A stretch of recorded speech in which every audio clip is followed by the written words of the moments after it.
ఒక 12 years back student వాళ్ళ టీచర్కి ఒక లెటర్ రాస్తాడు. ఆ లెటర్ చూడగానే వాళ్ళ టీచర్ కళ్ళ నిండా నీళ్లు నిండిపోతాయి. ఆ లెటర్లో ఏమని రాసుంటుందంటే, డియర్ సార్, నేను మీకు గుర్తుండకపోవచ్చు, మీరు మాత్రం నాకు ఎప్పటికీ గుర్తుంటారు.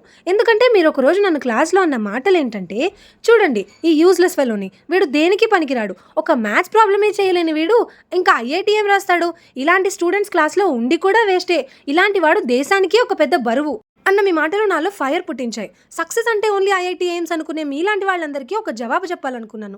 ఏదైనా గట్టిగా చేయాలనుకున్నాను. అండ్ నేను గర్వంగా చెప్పుకుంటున్నాను, ఈరోజు నేను చేసే పని ఒక ఐఐటీ టాపర్ కూడా చేయలేనంత గొప్ప పని.